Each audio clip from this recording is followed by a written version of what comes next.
buenas tardes, estimados televidentes y radioyentes. El pasado 1 de mayo, después de que millones de cubanos salieran a las calles a respaldar a la patria y también a pronunciarse contra la guerra y contra el bloqueo, el gobierno de los Estados Unidos dio a conocer una orden ejecutiva que arrecia aún más ese genocida bloqueo contra nuestro pueblo, y también el presidente de esa nación amenazó con una aventura militar contra nuestro país. De esa orden ejecutiva, de esas nuevas medidas, de esas amenazas contra Cuba, estaremos hablando hoy en nuestra mesa redonda, que tengo el placer de compartir con el compañero Alejandro García del Toro, subdirector general de la Dirección General de Estados Unidos del Ministerio de Relaciones Exteriores, y la compañera Arianna Cornelio Hitchman, coordinadora de Asuntos Legales de esa propia Dirección General de Estados Unidos del MINREX. Con ellos estaremos compartiendo apreciaciones, profundizaremos en algunos de los aspectos de estas nuevas medidas, así que yo los invito a ustedes a que nos acompañen en nuestra emisión de hoy.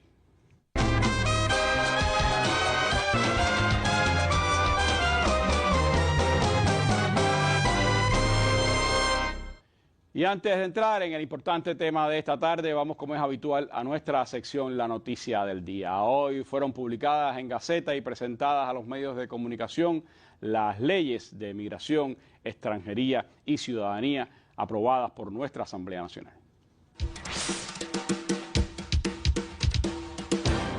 Una transformación profunda al sistema migratorio cubano presentan las nuevas leyes de migración, extranjería y ciudadanía y sus reglamentos. En conferencia de prensa, autoridades cubanas informaron que las normativas representan un salto cualitativo al ampliar significativamente el cuerpo legal vigente. Definir con mayor claridad los deberes y derechos migratorios de las personas, tanto de los cubanos como de los extranjeros que participan en el proceso. Era también postergar y afianzar con categoría de ley los progresos alcanzados y oportunidades de los ciudadanos cubanos residentes en el exterior en su relación con el país. Esto es un trabajo hacia los cubanos del exterior que tiene ahora un reforzamiento con esta ley, aunque dijimos que ya ratificamos aquí, no es una ley para los cubanos del exterior, es una ley para todos los cubanos, es una ley también para los extranjeros.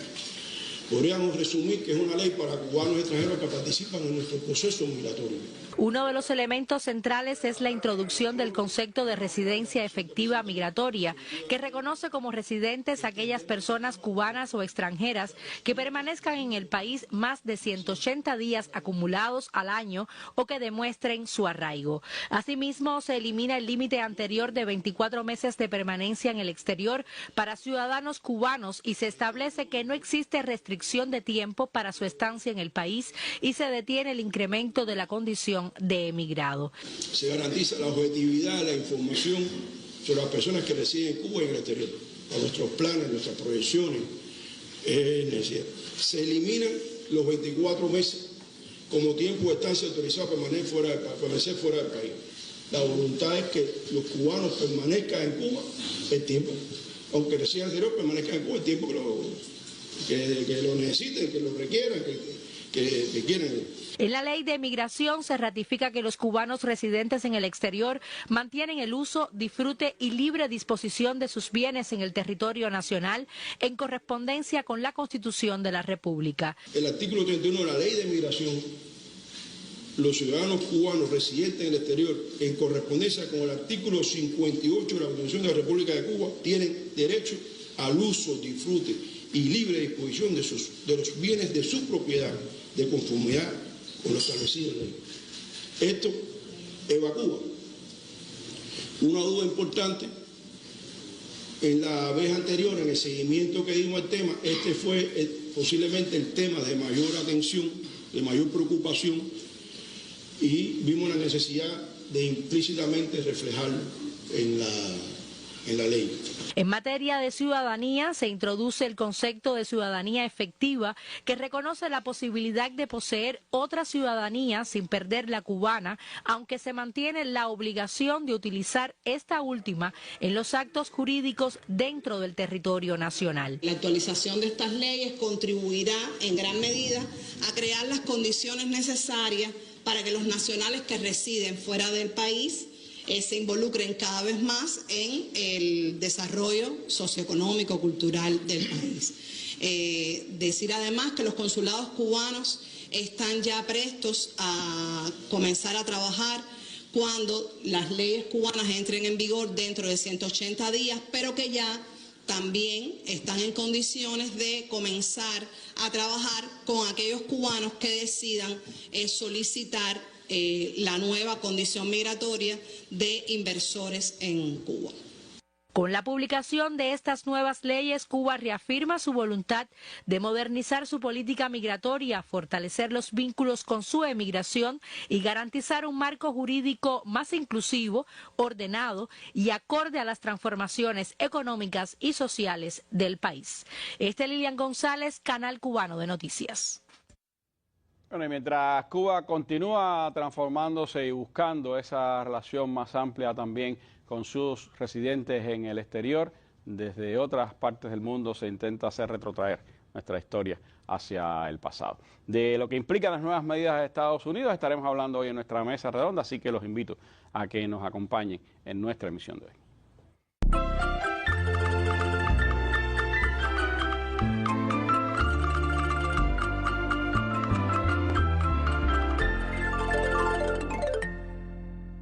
Junto con la multitudinaria manifestación del pueblo cubano a lo largo de plazas y calles de todo el país, el pasado 1 de mayo se hizo también noticia en todo el mundo la nueva orden ejecutiva del gobierno de los Estados Unidos y las amenazas proferidas por el presidente de ese país contra Cuba. Les propongo ver un reflejo de cómo lo estaba transmitiendo ese día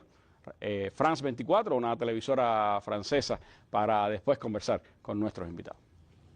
Horas de tensión en Cuba tras las recientes sanciones impuestas por Estados Unidos a la isla caribeña. El presidente Miguel Díaz-Canel respondió y pidió a los gobiernos del mundo no tolerar lo que calificó como un abuso de la Casa Blanca. Desde la óptica de las relaciones internacionales, esta orden ejecutiva es un caso de injerencia directa y unilateralmente por parte de Estados Unidos. Es un acto de intromisión inaceptable en los asuntos internos de otra nación.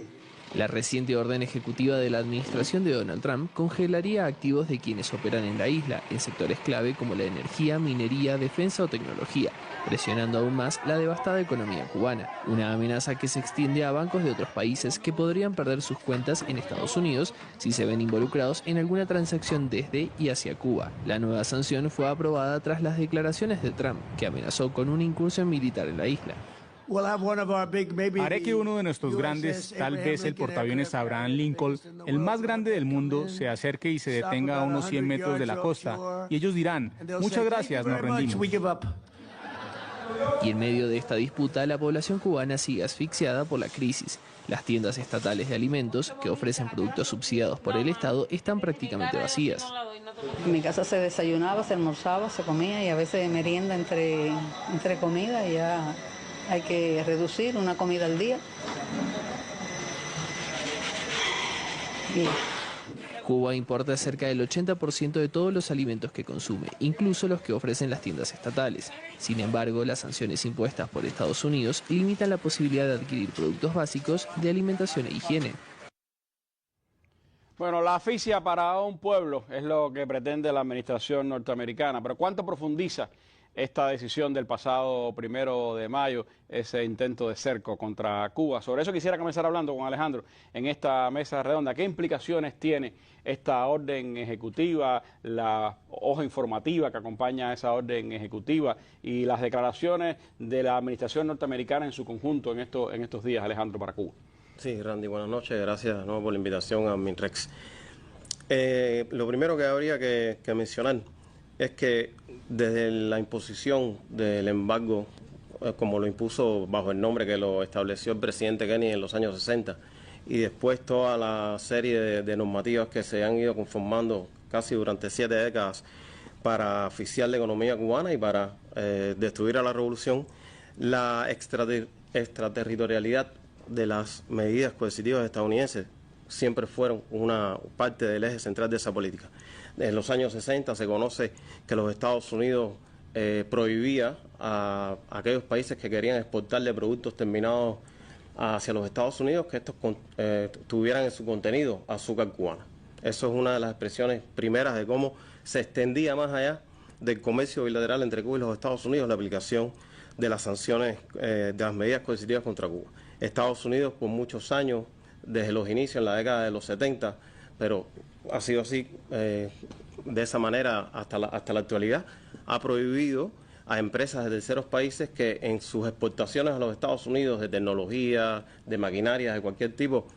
de medio de transporte o medios tecnológicos, medios de comunicación, estas tecnologías, estos productos contengan níquel cubano. Es decir, no es nuevo el interés del gobierno de los Estados Unidos de impedir la exportación de productos cubanos usando a su vez las exportaciones de terceros países hacia los Estados Unidos, de una manera tal de restringir nuestra capacidad exportadora. Después en los años, ya más recientemente en los años 90 y en los años ya en este siglo, se conoce todo el esfuerzo de los Estados Unidos con la ley Torricelli en 1992, con la ley Helms-Burton en 1996, de expandir mucho más ese efecto extraterritorial. Sin embargo, con esta orden ejecutiva del 1 de mayo, ese alcance llega a extremos realmente nunca antes vistos en la legislación estadounidense, porque por muchos años ese alcance extraterritorial se aplicaba de una manera, vamos a decir, un poco más solapada. Siempre ha habido indicaciones a las embajadas estadounidenses en todo el mundo, a los oficiales de la CIA en todo el mundo, de perseguir las exportaciones cubanas, de perseguir nuestras inversiones, pero ese esfuerzo se hacía de una manera más desde el chantaje, desde la intimidación, combinando a esos exportadores o a esos inversores a que no se relacionaran con la economía cubana. En este caso, esta amenaza, esta intimidación ya es de carácter directo y establece incluso que no hay necesidad de notificar a los afectados. Es decir, alguien que tiene un vínculo, una empresa que tenga un vínculo con nuestro país, un vínculo que exporte algún producto a Cuba, un banco que se relacione con nuestro país, no tiene necesariamente que ser notificado para que sus activos, sus cuentas en bancos estadounidenses o sus negocios en los Estados Unidos sean retenidos o sean bloqueados. De manera tal que desde el mismo 1 de mayo, ese efecto intimidatorio, ese efecto de prohibitivo, ese efecto de anular la capacidad de Cuba de relacionar su sistema bancario y su economía con el resto del mundo, queda ya aplicado. Por lo tanto, en las próximas semanas, en los próximos meses, probablemente desde esta misma semana, se pueden empezar a ver esos efectos sobre la economía de nuestro país. Hay que mencionar también que la medida aplicada refleja el objetivo claro del gobierno de los Estados Unidos de tomar el control de nuestro país a mediano o corto plazo según sus objetivos. Es decir, ya los Estados Unidos no tienen que intentar disfrazar su política y su objetivo de destruir a la revolución, de dominar la estructura económica de nuestro país, usando los argumentos que ha usado por años, incluyendo esta mentira de querer luchar por los derechos humanos del pueblo cubano, por la libertad del pueblo cubano, porque se establezca una economía de libre mercado en nuestro país, porque se establezca el multipartidismo en nuestro país. Ya claramente, con esta decisión, el gobierno de los Estados Unidos se puede decir que se ahorra el trabajo de tener que estar dando muchas explicaciones. Esta intención estadounidense definitivamente intenta sacar a nuestro país, como había mencionado antes, de la estructura del comercio internacional, de la banca internacional. Somos un país que somos una isla desde el punto de vista geográfico, pero somos un país de una economía abierta, de una economía que además por 70 años ha estado sometida al régimen de medidas coercitivas más largo, más integrado, que se ha aplicado contra país o gobierno alguno. Pero esta decisión definitivamente es un intento, vamos a decir ya final o también de alguna manera desesperado por aplicar una política que nos deje prácticamente y que deje a nuestro país, que deje a nuestro gobierno sin opciones de cómo hacer funcionar la economía cubana.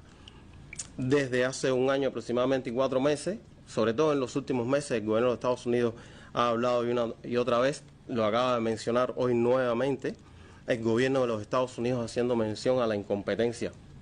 del gobierno cubano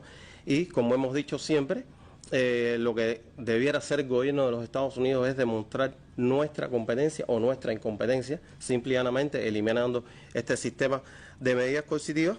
porque realmente es muy difícil para cualquier Estado nacional, para cualquier gobierno, si usted lo dejan sin ingresos por sus exportaciones, si usted hace una campaña global para que las brigadas médicas que de manera solidaria y en virtud de acuerdos de cooperación sur-sur usted tiene establecido con varios países del tercer mundo, y de pronto usted hace una campaña global de amenaza para que esa cooperación se elimine, y esos ingresos que obtiene Cuba, que son los que se usan en nuestro sistema nacional de salud, que es libre de costo para la población, pero no es libre de costo para el Estado, entonces usted está aplicando una política dirigida esencialmente a hacer disfuncionar totalmente su economía. Si usted no tiene bancos extranjeros que le faciliten pagarle a las empresas por los insumos que usted compra, ya sea para los medios de transporte del sistema de transportación urbano, o para pagar las máquinas de hemodiálisis de los hospitales, o para cobrar por sus exportaciones, por las exportaciones que hace Cuba de tabaco, por las exportaciones que hace Cuba de sus productos biotecnológicos. Si usted no tiene cómo cobrar esos dineros, usted no tiene ingresos para operar su economía. Por lo tanto, es muy fácil para el gobierno de los Estados Unidos usar esta mentira de la incompetencia de nuestro país. En este punto es importante señalar también que este interés por destruir nuestra economía, por hacer desfuncionar la economía cubana, no viene de ahora, de este mes de enero del 2026.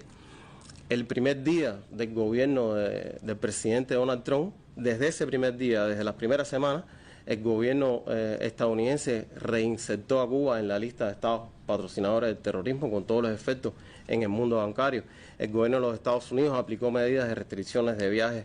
a Cuba. El gobierno de los Estados Unidos volvió a instaurar la activación del título 3 de la ley Helms-Burton, que tiene un efecto grande de intimidación para los potenciales inversores a Cuba. Durante la campaña presidencial, el gobierno, representantes de este gobierno habían mencionado que el gobierno anterior no había hecho lo suficiente por destruir nuestro sistema político, y que ellos habían estado cerca de lograr el fin de la revolución en su primer gobierno. Y todo esto demuestra que es una política que viene de muchas décadas, pero particularmente de los últimos 10 años, sobre todo del primer gobierno de Trump, y demuestra también que hay un compromiso de los altos funcionarios del gobierno de los Estados Unidos, muchos de los cuales han hecho su carrera política diseñando y orquestando la política contra nuestro país, en subvertir el orden interno y, sobre todo, estrangular la economía cubana y generar la mayor cantidad de carencias posibles a nuestra población. Después de haber implementado 243 medidas en su primer mandato contra Cuba, y de haber dicho en enero de este año de que ya no quedaba nada que hacer contra Cuba, más que barrerlo de la faz de la tierra, pues se aparece en enero con una orden ejecutiva, ahora con otra orden ejecutiva, el gobierno de los Estados Unidos, pues arreciando realmente todas esas medidas que anteriormente se habían tomado. Ya no queda duda, Ariadna, visto desde el punto de vista legal, de que estamos hablando de un bloqueo duro y puro, nada de embargo, nada de medidas unilaterales o efectos bilaterales en esa relación. ¿Cuáles son los argumentos que utiliza Estados Unidos? ¿En qué se basa para seguir ahondando esa persecución, ese ensañamiento contra el pueblo de Cuba? Sí, Randy, buenas noches y muchas gracias por la invitación aquí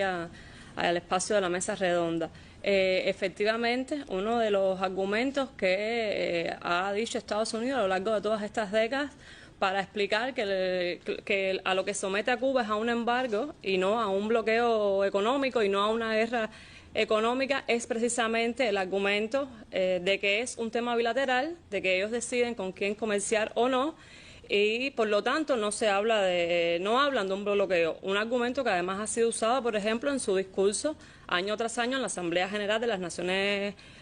Unidas, en el que instan a la comunidad internacional a votar en contra de la resolución cubana que pide el fin del bloqueo económico, comercial y financiero. Es un argumento que ellos reiteran, pero que es fácilmente desmontable. el efecto extraterritorial del bloqueo, es decir, esos efectos que van mucho más allá de una cuestión bilateral, están presentes desde los primeros años del bloqueo. Ya Alejandro hacía referencia a algunos de ellos en los años 60, pero que sin duda alguna en los años 90, con el inicio de la inversión extranjera en Cuba y la apertura de la economía cubana al mercado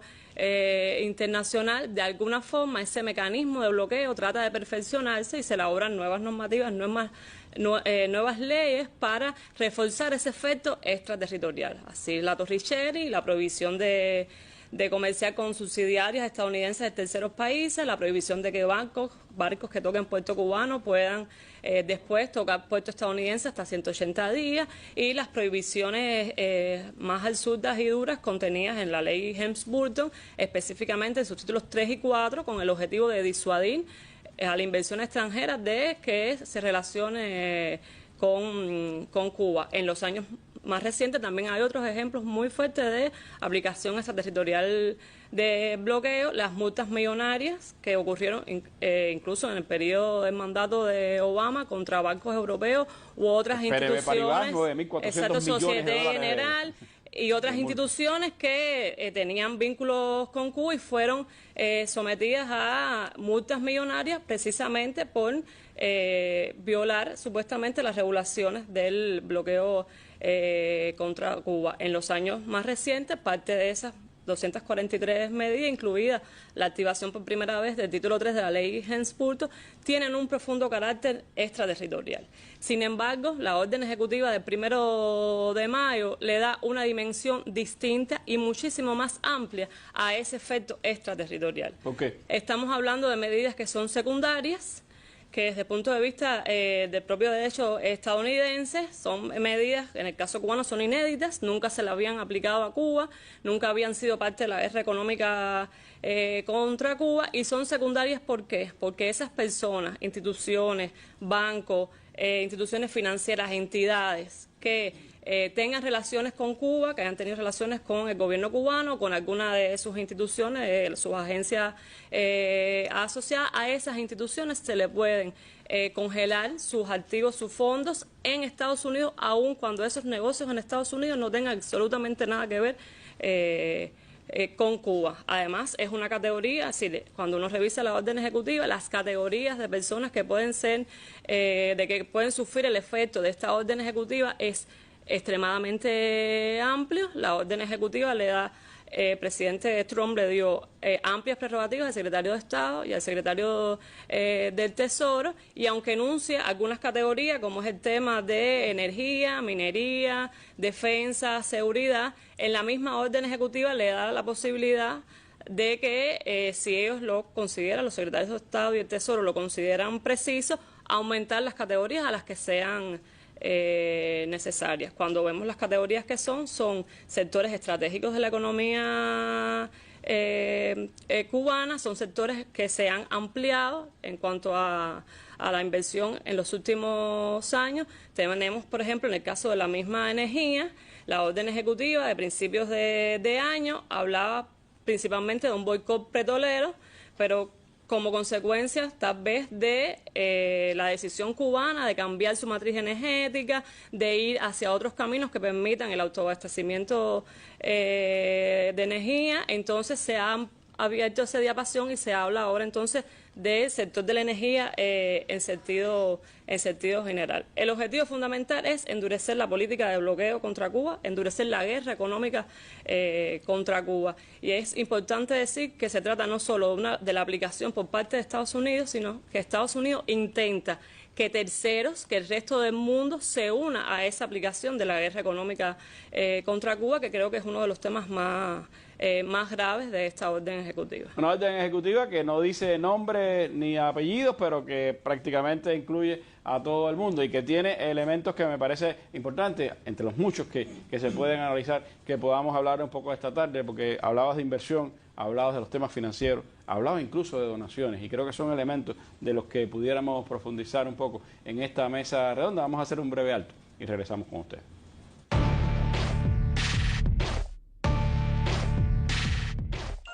al alcance de un clic o en la pantalla de tu móvil. Las noticias de Cuba y el mundo. El análisis a profundidad de los acontecimientos. La imagen y los sonidos de cada día. Los comentarios de nuestros lectores. Cuba Debate. Una mirada desde Cuba en el espacio público digital.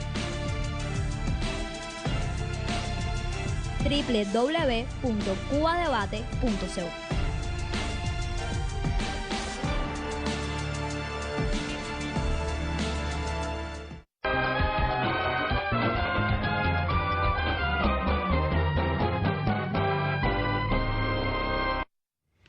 Bueno, y la orden ejecutiva que firmó el presidente Trump y que además va acompañado de una ficha informativa, entre otros elementos, señala asuntos como imponer sanciones al régimen cubano, pero habla de muchísima más gente que el famoso régimen cubano, y habla de contrarrestar la influencia nefasta de Cuba. Y eso un poco está en esa esencia,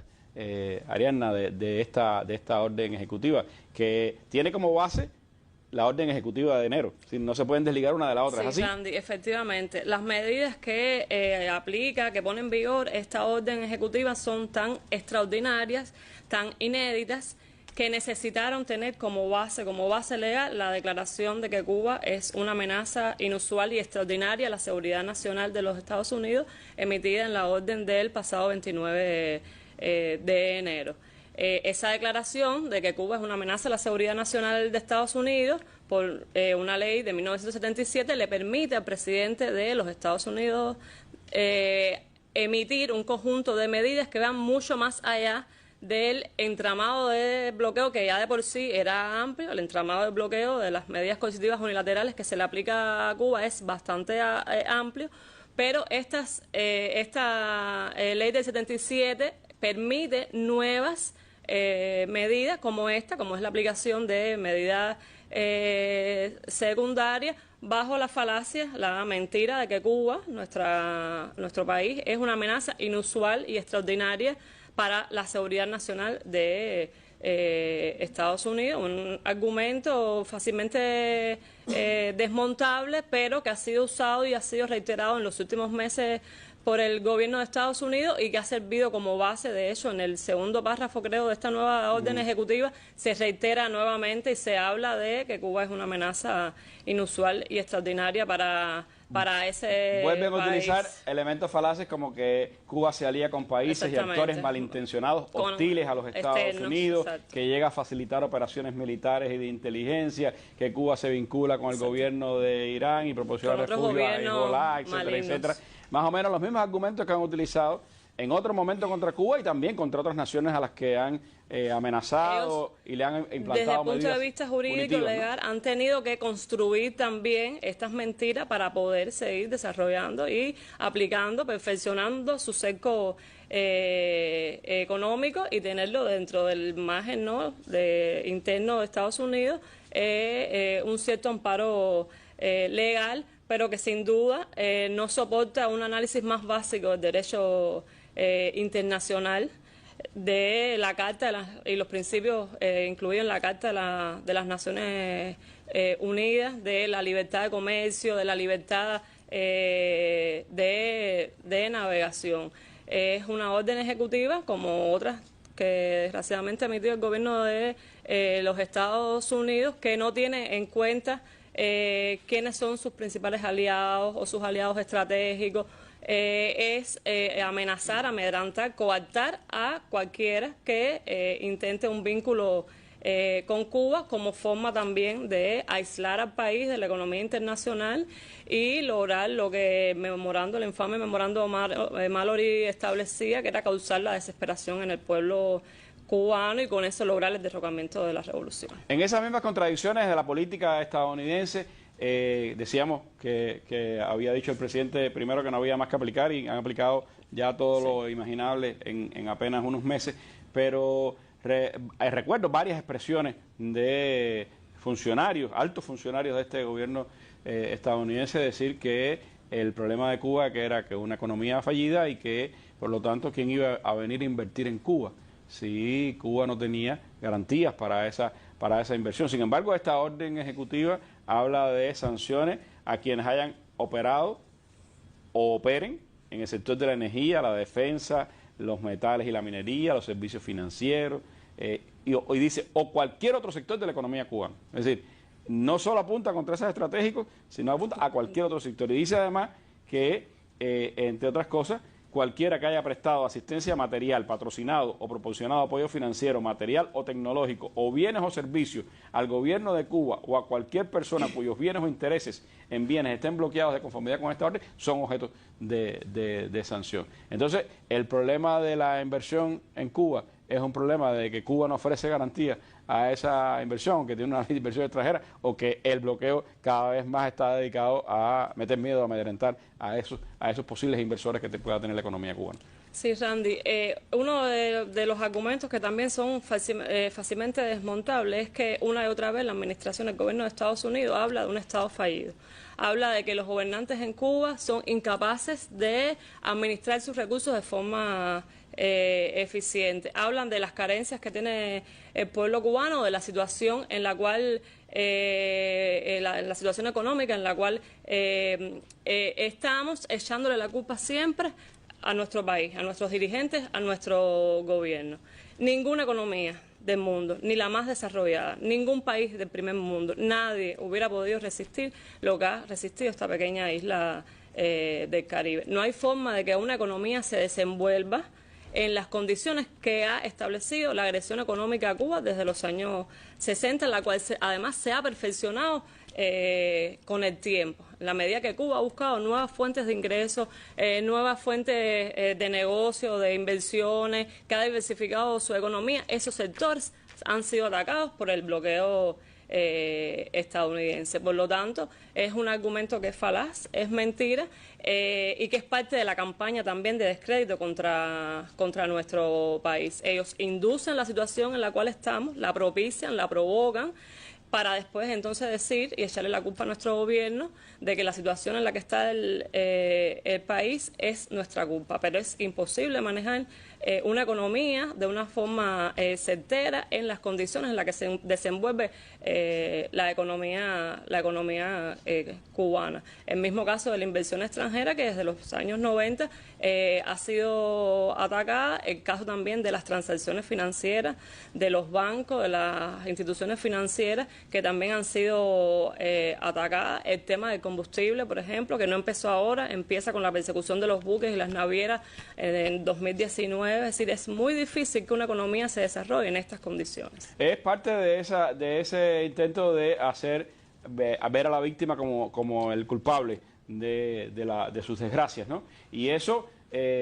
cuando uno lee la amplitud, como usted decía, la amplitud que tiene esta ley, se puede imaginar cosas. Es decir, ya no solo es la orden ejecutiva de enero que iba contra los combustibles y sus derivados, y atacaba países en específico para que no vendieran a Cuba. Ahora, como ni el sol, ni el viento, ni otras energías renovables pueden ser bloqueadas, entonces hablan de la energía para intentar amedrentar entonces a quien nos vende las tecnologías para poder utilizar esas energías renovables. Es el intento desesperado, como usted decía, de cerrar cualquier brecha, cualquier hueco, cualquier posibilidad que pueda tener la nación cubana de desarrollarse por sus propios esfuerzos. Y en ese camino, una de las cosas más feroces, como usted iba diciendo, es el tema de la persecución financiera, que se reforzó con la declaración de Cuba como país patrocinador del terrorismo. De entonces acá ha sido una persecución implacable. ¿Qué más le añade entonces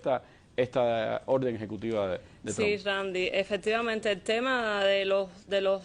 bancos, de las instituciones financieras, de la persecución financiera también ha sido uno de los ejes más frecuentes de ataques y uno de los ejes de esa política de bloqueo contra Cuba, porque precisamente es imposible desarrollarse en el comercio internacional sin tener acceso a créditos, es imposible sin efectuar, sin realizar transacciones, son necesarias para pagar los servicios básicos que se le da a la población, la importación de insumos médicos, la importación de alimentos, es decir, es transversal a cualquier relación comercial internacional y por lo tanto también fue atacado desde hace muchos años, pero con particular énfasis después de la reinclusión por parte de Donald Trump en el primer mandato de Cuba en la espuria lista de estados que supuestamente patrocinan el terrorismo. Eso propició que decenas de bancos alrededor del mundo se negaran a procesar transacciones cubanas, incluso transacciones que estaban destinadas a comprar medicinas, alimentos, bienes de primera necesidad para la población cubana. La nueva orden ejecutiva del pasado 1 de mayo establece entonces la prohibición de que instituciones financieras de todo el mundo, de terceros países,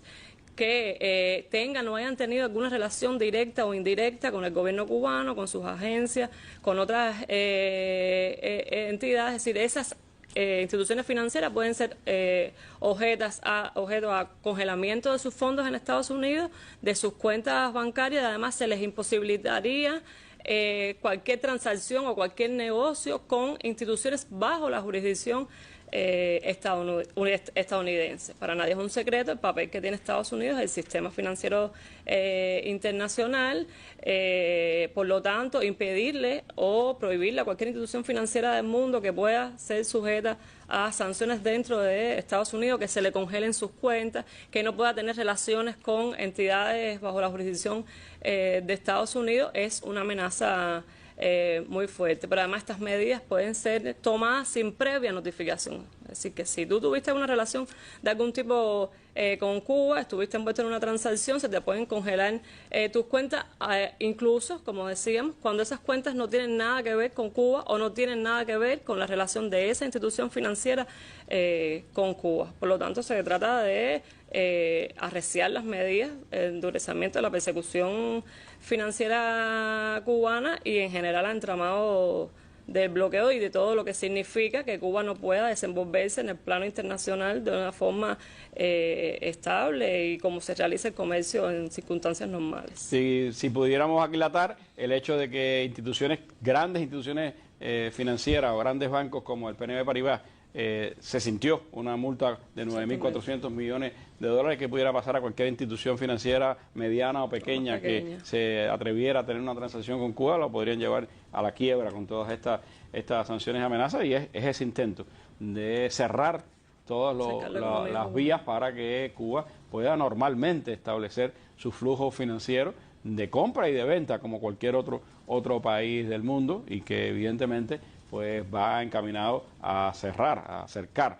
aún más toda la posibilidad económica de nuestro país. Pero hay cosas incluso más abrumadoras dentro de esta orden ejecutiva, y yo les propongo hacer un alto y seguimos conversando con nuestros invitados esta tarde.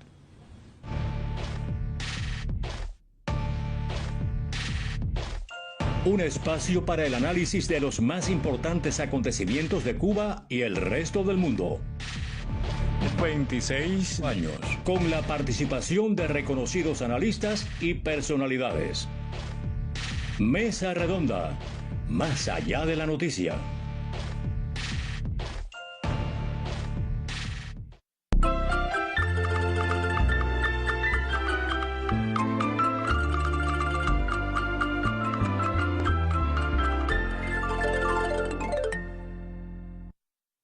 Bueno, y entre las muchas cosas que abarca esta orden ejecutiva y su nota informativa que abren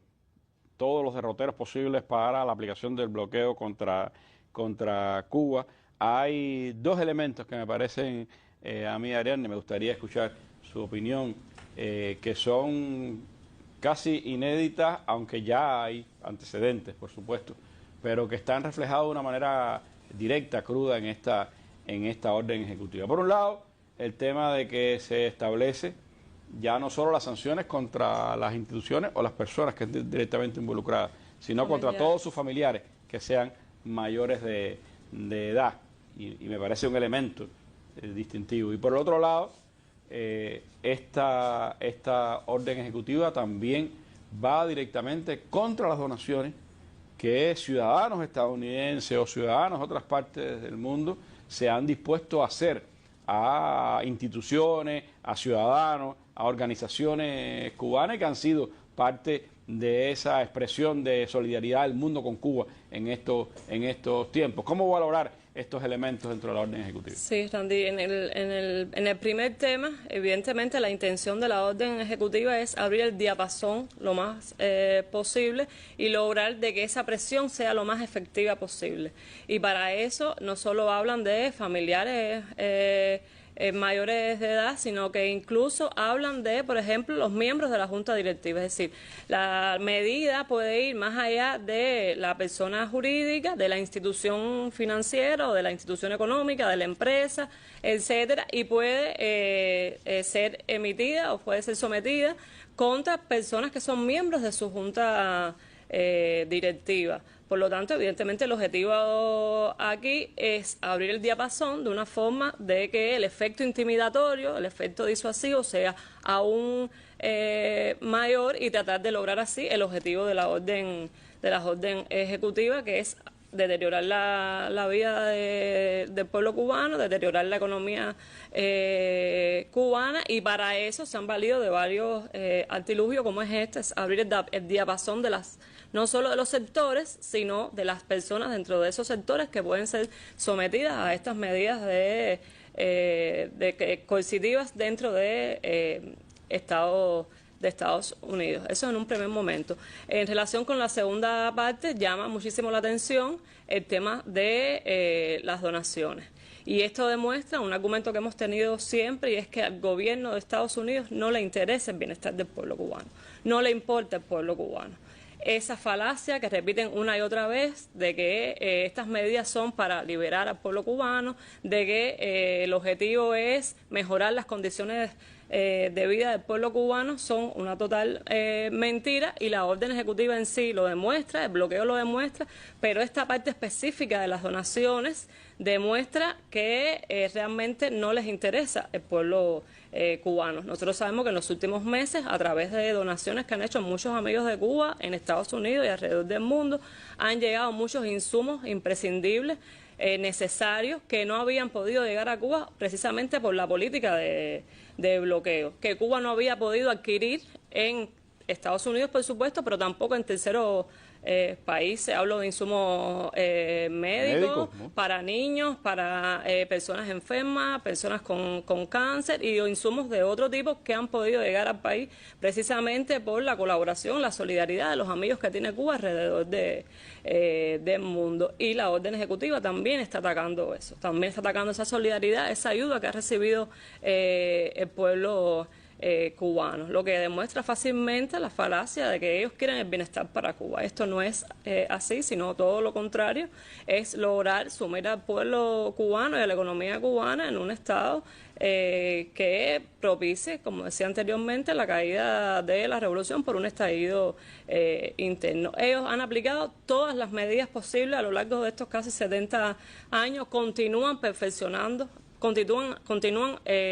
estudiando, elaborando medidas quirúrgicas que atacan sectores vitales, sectores estratégicos de la economía cubana. Y reiterar que donde quiera que Cuba ha logrado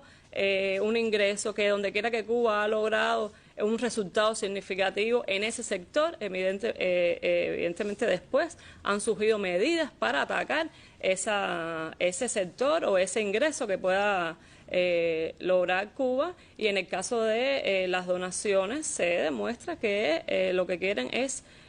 atacar todo lo que pueda ayudar, todo lo que pueda llegar, que facilite la vida de nuestro pueblo, de nuestra gente. Y sobre todo teniendo en cuenta que este es un país institucionalizado, donde sí, las personas tienen relaciones con las instituciones, con las organizaciones. No se puede desligar la vida privada de la vida estatal, porque los servicios básicos esenciales los ofrece el Estado, los ofrece el gobierno cubano. La salud, la educación, los ofrece el gobierno cubano, por lo tanto no puedes desligar una cosa de la otra. Es parte del cinismo con el que se actúa contra Cuba, de la manera en que la política de Estados Unidos se ha articulado a lo largo de décadas, y que hoy pues tiene también maneras particulares de expresión. En esas contradicciones entre presiones públicas y acciones concretas, y también pues en la manera en que se aborda desde los altos personeros del gobierno de los Estados Unidos asuntos como el Estado fallido o que Cuba no tiene capacidad para enmendar su economía, o algo que han dicho en varias ocasiones, Alejandro, y hoy han vuelto a repetir, o precisamente hoy, que no hay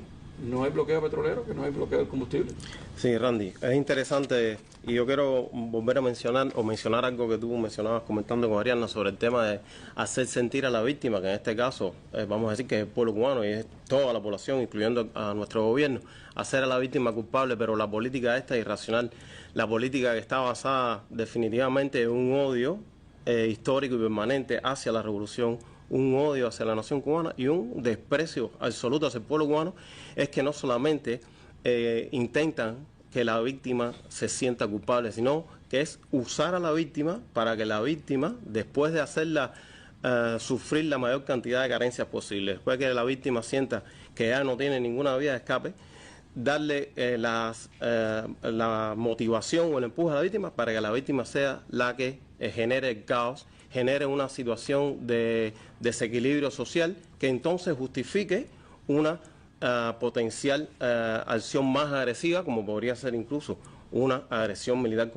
contra nuestro país, o incluso bajo una justificación de una supuesta crisis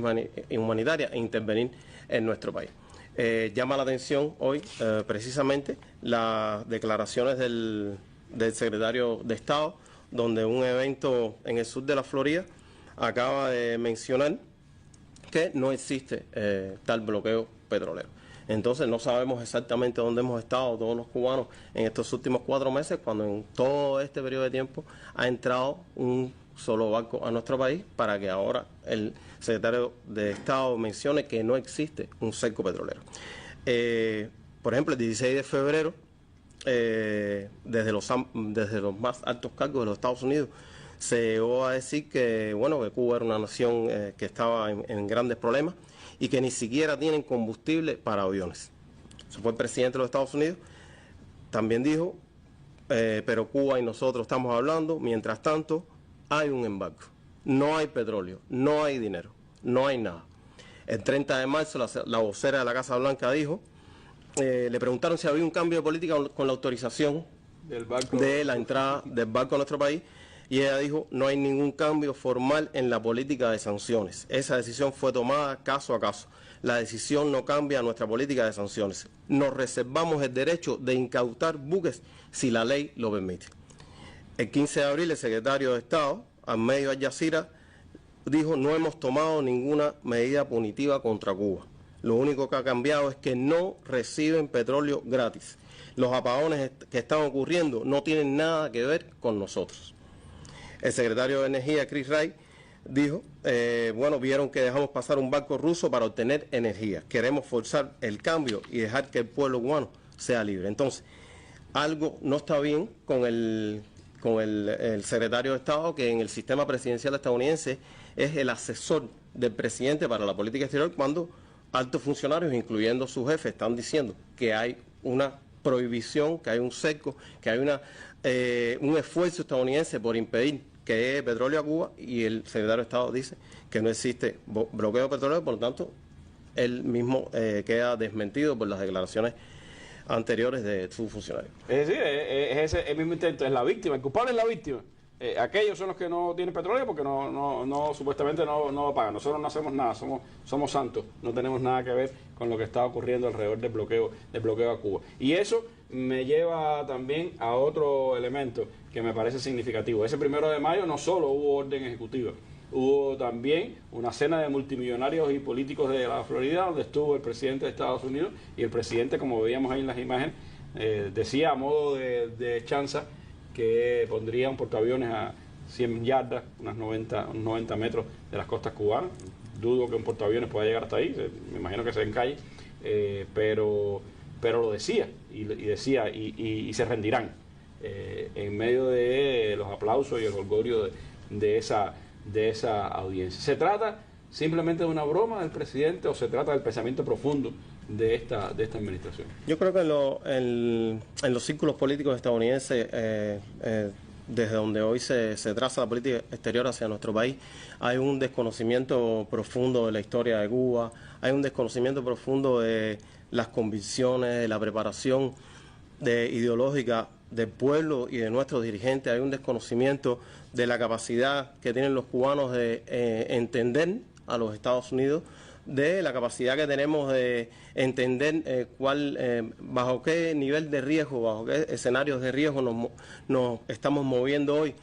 en nuestro país, porque, como bien tú mencionabas, en la hoja informativa no solamente describen todas estas acciones contra las compañías y bancos de terceros países que que podrían ser los potencialmente afectados para tratar de crear una serie de obstáculos grandes a nuestra economía y de generarle carencias a nuestro pueblo que podrían ser mucho más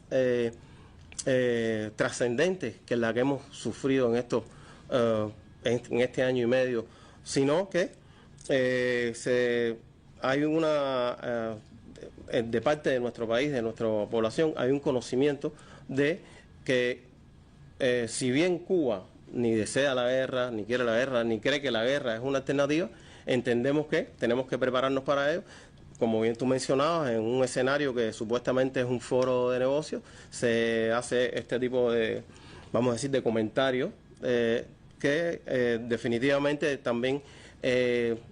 nos llama a la reflexión y nos convence también, o debe también servir de instrucción a nuestro pueblo de la importancia de prepararnos y de la importancia también de no descartar ninguna posibilidad, porque en la propia hoja informativa que tú mencionabas cierran con una serie de acontecimientos que han ocurrido en los últimos 4 meses que en realidad en principio no tienen nada que ver con la decisión de la orden ejecutiva, que lo que está es estableciendo medidas coercitivas para acabar de sacar a Cuba de la escena económica y financiera internacional, pero entonces dice, como diciendo, recuerda que hice tal acción el 3 de enero en Venezuela, recuerda que hice la operación Martillo de la medianoche contra tal país, recuerda que hice tal otra acción después de nuevo contra Irán, y como diciendo, tenemos la capacidad para repetir esto contra ustedes. El presidente Trump se ha enfrentado sistemáticamente a los regímenes que amenazan la seguridad y los intereses de Estados Unidos, logrando resultados donde otros han fracasado a la hora de exigir responsabilidades a los adversarios. Es decir, la guerra para ellos es parte de las opciones y de las amenazas contra Cuba. Y como te decía, desconocen lo que es lo que ha sido nuestro recorrido, vamos a decir, de dentro del conflicto, dentro del enfrentamiento a ese objetivo imperial que, como decíamos al principio, no es otro que hacerse del control de nuestro país, hacerse del control de nuestros recursos naturales, y también un objetivo central es destruir el proyecto revolucionario y crear en nuestro país cualquier tipo de sistema que le convenga a sus intereses estratégicos, a su dominio o a la política que ha trazado este gobierno con su corolario Monroe, siguiendo la doctrina de Monroe de que el hemisferio pertenece y ellos son los únicos que pueden operar en el hemisferio, los únicos que pueden actuar. Recientemente, hace 2 días, también el secretario de Estado volvió a reiterar que los actores externos que tienen que convencerse que no pueden hacer ningún tipo de actividad económica o que no pueden hacer ningún tipo de actividad que ellos consideren perjudicial a los intereses de los Estados Unidos. Entonces está en esa concepción estadounidense y si usando ese principio les acomoda para justificar todo lo que hacen contra nuestro pueblo, todo lo que hacen contra la economía cubana, entonces definitivamente del lado nuestro nos toca prepararnos y estar alerta permanentemente. Se veía en el material de France 24 que poníamos al principio de nuestra mesa redonda el efecto humano, el efecto en las personas, las personas con problemas en el agua, las personas con problemas en la alimentación, las personas con problemas todos los días para enfrentar la vida cotidiana. Esta nueva orden ejecutiva, estas nuevas medidas de la administración estadounidense, ¿qué pueden significar de cara a nuestro pueblo y de cara a la calidad de vida de nuestro pueblo? Bueno, el impacto que ha tenido en los últimos 10 años, en realidad, la política de medidas coercitivas, desde el primer gobierno de Trump, después el gobierno de Biden, que prácticamente no hizo nada por modificar esa política, a pesar de que le había prometido a la comunidad cubano-americana del sur de la Florida que él volvería a las políticas Obama. Después, cuando ahora regresa Trump, toda esa política de medidas coercitivas definitivamente ha sido un diseño que se mueve definitivamente en el interés de destruir prácticamente, hacer inoperante totalmente nuestra economía. Llama la atención que uno de los efectos que parecen, vamos a decir, de los más gráficos, pero que en la psicología a lo mejor del cubano yo creo que es muy llamativo, que es el hecho de ver a nuestras ciudades vacías, a nuestras ciudades sin carros, las ciudades sin medios de transporte, las ciudades sin personas, porque la política está precisamente, como explicaba Ariadna, diseñada para crear la mayor cantidad de dificultades posibles, la mayor cantidad de carencias posibles, hacerle a la vida a las personas lo más miserable posible. Por eso cuando uno escucha al que se dice ser el encargado de los asuntos diplomáticos de los Estados Unidos en Cuba, hablar de que la política de los Estados Unidos está dirigida a ayudar al cubano de a pie, uno tiene que concluir que él es un soberano incompetente y un soberano mentiroso. Porque no puede ser que la gente esté pasando el trabajo que pasa diariamente, que la gente pase trabajo para ir a los hospitales, que haya una cola de 100.000 cubanos para operarse del corazón, que haya una cola larga para que la gente haga su cirugía, ya sea de temas de angiología o de temas neurológicos, que la gente pase tanto trabajo para conseguir su sustento alimenticio, como explicaba esa cubana, esa simple ama de casa o jubilada. Entonces, no puede ser que esa política se dirija, como mencionaba Ariadna, para ayudar al cubano. Entonces, eso no tiene ningún sustento. Y este esfuerzo hecho en este minuto se dirige precisamente a multiplicar lo que hemos visto hasta hoy, y debemos estar preparados para enfrentar ese escenario. Hay que recordar que este es un gobierno que el gobierno estadounidense ha estado dando continuamente plazos para que la revolución se caiga, para que el sistema político implosione, para que la economía salga finalmente así totalmente del carril y sea disfuncional en lo absoluto, y esos plazos no se han ido cumpliendo, de manera que hay que continuar aplicando algo más, a pesar de que, como tú mencionabas, el presidente había dicho hace como 3 meses, ya no podemos hacer más nada con respecto a los cubanos, lo único que nos queda es entrar y arrasar, que es como diciendo, lo único que nos queda es invadir militarmente